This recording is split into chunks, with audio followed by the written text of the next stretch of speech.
Ngaji ini untuk konteks ini bersifat tertutup. Jadi yang nggak ikut ngaji, bukan usah. Kalaupun dengarkan rekamannya harus dipandu ya, karena ini sensitif. Ini sensitif.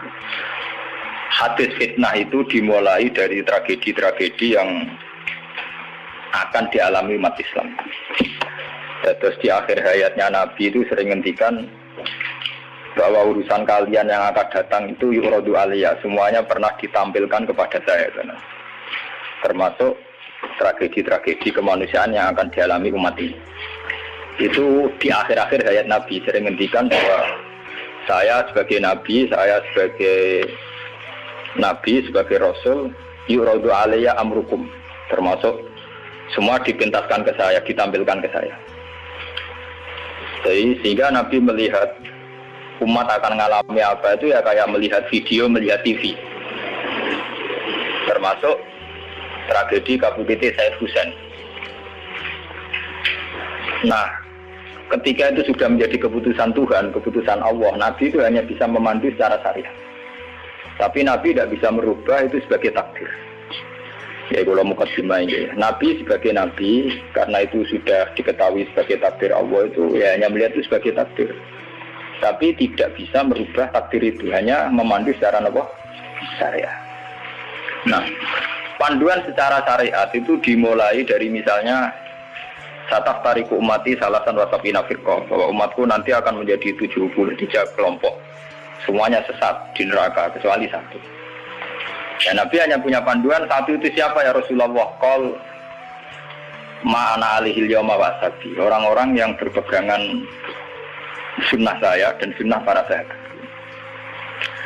Nah, mohon itu banyak hadis-hadis di akhir hayatnya Nabi itu sering pesan begitu. Nah, coba tengah sini jenengan kalkulasi maling. Ini kan teng Bukhari diterangkan ketika banyak fitnah itu ngendikane Nabi ini kan dipandu talzam jama'atal muslimin, kita harus ikut mayoritas. Ini urung ono tenan. Apapun kecewa sampean terhadap komunitas tertentu atau partai tertentu atau ormas tertentu, kita harus ikut mayoritas. Sebenarnya kalau ngaji temputi-temputi saya bilang, saya sebagai orang alim, kemungkinan saya itu kalau tidak NU ya Muhammadiyah, selagi NU Muhammadiyah itu mayoritas, ya saya kalau tidak NU ya apa? Muhammadiyah. Partai juga gitu, saya ikut partai yang mayoritas, yang mainstream, yang umum-umum. Karena bisa dihitung ya, kalau setiap kebenaran itu diekspresikan lewat partai atau lewat ormas tertentu, berapa sih kebenaran bisa kita lakukan?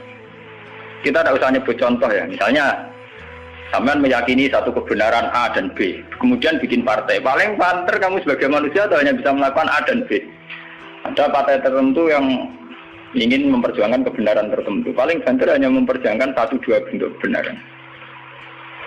Nah, masalahnya ketika semua ini punya ruang gerak untuk bikin kelompok, kelompok ini akan menjadi banyak dan nggak terkendali.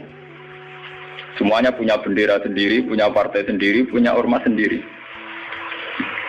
Coba sekarang tuh sampean kalau melihat di berita-berita, berapa kelompok yang atas nama karena Nabi serbanan hitam merasa harus serbanan hitam. Karena ada riwayat bahwa Nabi itu pilokan, terus kemudian mereka kalau sudah pakai pilok merasa mengikuti sunnah Nabi. Yang nggak pakai pilok enggak. Memang Nabi itu pakai semir. Dulu semua riwayat mengatakan Nabi Abu Bakar semua itu pakai semir. Ya gaul, Nabi lah itu pakai semir. Dan Nabi itu gaul pakai semir. Tapi semir yang sunat itu memang merah. Di kitab-kitab fikih semir yang sunat apa? Lagi sing nate ngaji di fikih semir itu enggak malah haram kok. Sing sunat apa? Merah. Lah jadi misalnya dari GNO atau semirannya apa ke daerah wah gaul banget. Nah, akhirnya ada kelompok tertentu niru semirane Nabi itu sebagai kelompok tertentu. Begitu terus. Nah itu kalau kita turuti itu akan menjadi faksi-faksi, kelompok-kelompok kecil yang akan menyulitkan. Sebab itu Nabi mandu kalau sudah fitnah banyak itu talzam jama'atul muslimin. Kamu harus ikut mayoritas. Coba sekarang misalnya menyangkut Jumatan saja. Berapa masjid yang mengharamkan dipakai kelompok lain? Dan berapa masjid yang digeruduk, dirubuhkan oleh kelompok lain pula? Hanya karena satu keyakinan kebenaran kemudian diekspresikan dalam bentuk ibadah. Misalnya masjidnya A beda dengan B, B dengan apa? C. Itu kalau dituruti tidak ada selesainya. Nah itu Nabi berpesan, kalau ada kelompok Islam yang sedang solid, sedang solid. Kok ada yang ingin memecah, itu boleh diperangi. Fadribu bisab itu boleh dilawan. Bahkan harus dilawan dengan kekerasan. Kalau harus dengan kekerasan, ya boleh pakai kekerasan. Lalu itu kenapa Nabi se-ekstrim itu sampai menghentikan Fadribu bisab? Orang itu harus dilawan dengan kekerasan. Ya tentu kalau kekerasan itu harus menjadi alternatif terakhir. Tapi yang jelas harus dilawan. Ya. Dalam teori modern ya harus dilawan. Tidak harus dengan pedang, harus dilawan. Kita punya sejarah dulu ya. Kayak dulu ketika mainstream Islam di Indonesia itu mengikuti pola NU atau Muhammadiyah. Dulu kita punya LDI, punya Darul Islam yang dipimpin Kartosuwiryo. Kebetulan tetangga saya dulu orang Rembang, orang Sulang, daerah saya. Kemudian ada gerakan Aceh Merdeka. Kemudian ada Junduwo, ada kelompok-kelompok yang karena terinspirasi oleh Islam, termasuk kelompok bom bunuh diri dan sebagainya. Kemudian mereka menjadi firqah hanya karena meyakini satu dua kebenaran yang ingin diperjuangkan. Tapi kelompok ini kan tidak mayoritas terus risikonya kan kurang komunikasi, kurang konsultasi, kurang silaturahim dengan kelompok lain. Nah itu repot. Sehingga kayak di Mekah ada Wahabi, di Mesir ada Ikhwanul Muslimin, di Palestina sendiri ada Hamas, ada Al-Fatah, di Syria ada Amal Syiah, ada Syiah Imamiyah. Di Indonesia sendiri semenjak era kebebasan berbagai front-front ya banyak sekali. Semuanya mengatasnamakan apa? Islam. Memang kita terima kasih dalam hal tertentu yang diperjuangkan. Kita fair, terima kasih. Tapi bahwa kemudian saat kelompok itu melawan mayoritas mainstream Islam di Indonesia kayak NU Muhammadiyah, itu mereka punya semangat itu baru berapa hari. NU Muhammadiyah merawat Islam di Indonesia itu sudah puluhan tahun. Mereka merawat Islam dengan semangat baru beberapa hari. Mungkin bapak mereka belum sholat, karena mereka kuliah, ngerti berita tentang Israel, atau ngerti berita tentang kemungkaran, kemudian menjadi ekstrim. Jadi cara bahasa kasarnya berapa hari mereka kenal Islam. Sudah hanya satu dua kebenaran yang diperjuangkan, mereka anti sama kebenaran sudah jalan lama, yaitu kebenaran yang ditanamkan leluhur kita. Mulai ngajari anak-anak caranya sholat, caranya baca doa iftitah, caranya tumak Nina, caranya sesuci dari najis. Nah, tapi kelompok-kelompok yang istiqomah ngajar ini kan tidak menjadi populer karena ada demo pakai bendera besar-besar. Kelompok apa? Tapi yang demo-demo pakai bendera-bendera besar, apa betul mereka ngurus Islam secara harian? Ngurus caranya orang sholat, caranya orang ngilangi najis.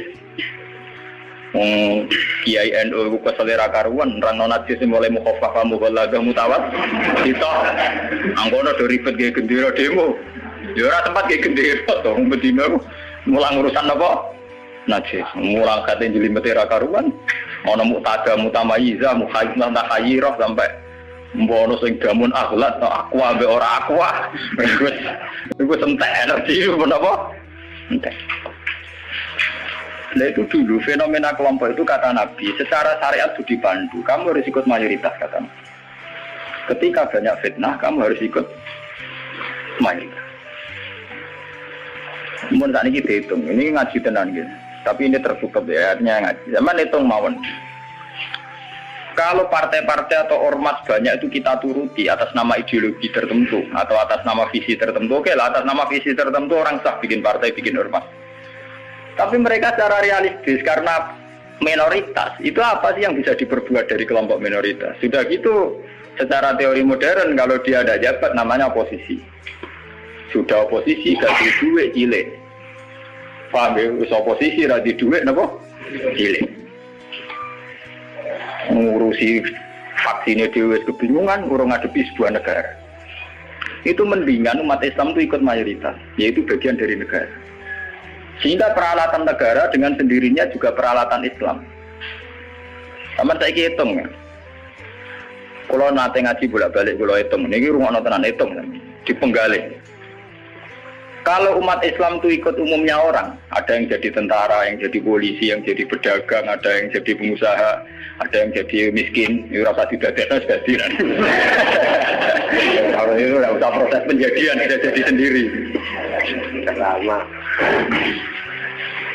Karena itu mengakui Islam yang hanya bunyal Islam ala khamsin. Ini rumah nontonan ini ngaji. Saya bertaruh betul. Saya bertanggung jawab di depan Allah. Kalau mereka mengikuti Islam dengan kaidah Nabi saja, yaitu hanya bunyal Islam ala khamsin, bahwa Islam itu dibangun atas 5 hal, yaitu syahadat la ilaha illallah wa anna Muhammadar Rasulullah wa iqamis shalat wa ita'iz zakat wa shaumi Ramadan wa hajjil baita man istata'a ilaihi sabila. Itu tidak menerangkan partai politik, juga tidak menerangkan sebuah bentuk negara, juga tidak menemukan formasi negara, formula sebuah negara. Itu enak. Artinya enak itu misalnya kalau misalnya kayak Rukin Madun mau dibunuh orang Israel karena bagian dari bangsa Indonesia, negara wajib melindungi atas nama dia bagian bangsa Indonesia. Karena dia ngakui konstitusi negara, dia warga yang baik. Maka ketika Rukin Madun mau diculik Israel, itu negara harus melindungi dengan peralatan negara. Itu beda dengan kalau Rukin Madun gaya faksi tertentu, anti negara, negara balanya Amerika. Dia ini gaya faksi tertentu anti Israel. Gaya bambu runcing dewe, gawe senjata rakitan,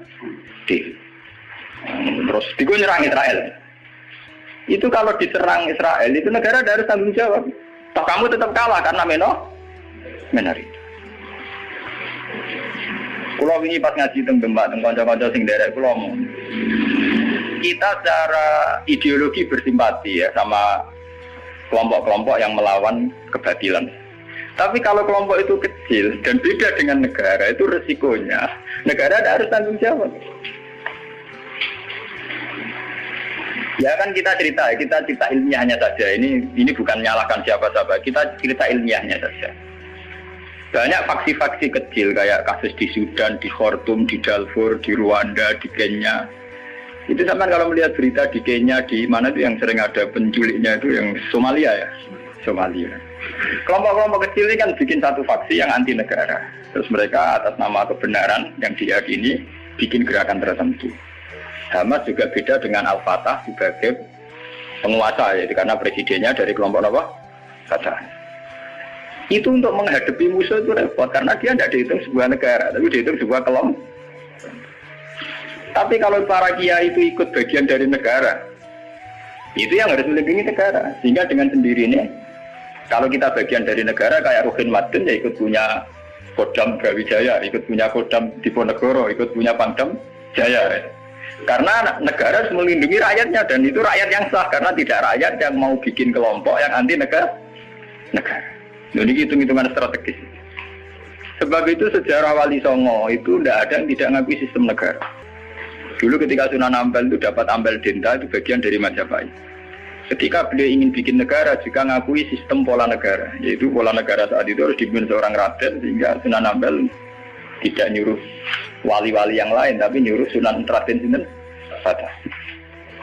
Begitu terus zaman Basim Asy'ari juga ikut Masyumi, ngakui proses bernegara secara konstitusional sehingga Basim ya ikut Masyumi ke kelompok bagian dari negara. Dulu ketika era Soekarno ya ada kabinet K4 termasuk NU yang ngakui proses hukum negara. Karena dengan NU ikut partai politik dan bagian dari negara itu kalau diserang Malaysia atau Portugal ya pada karo nyerang Indonesia. Itu beda dengan kita misalnya kecewa sama negara terus bikin kelompok tertentu yang anti negara. Itu kalau kelompok lain nyerang ya kamu sebagai kelompok bukan sebagai negara. Dan itu risikonya tinggi. Artinya secara syariat itu Nabi benar ketika memandu talzam jama'atul muslimin. Kamu ikut kelompok mayoritas orang Islam, tidak orang mukmin. Muslimin itu lebih preman. Muslim itu ya preman mlebu, gento ya napa? Mlebu, mulai sing kaya kula rapati gento malah mlebu. Lho nggih karena aturan Islam, kalau dalam terminologi agama, muslim itu kelasnya itu paling rendah, paling umum.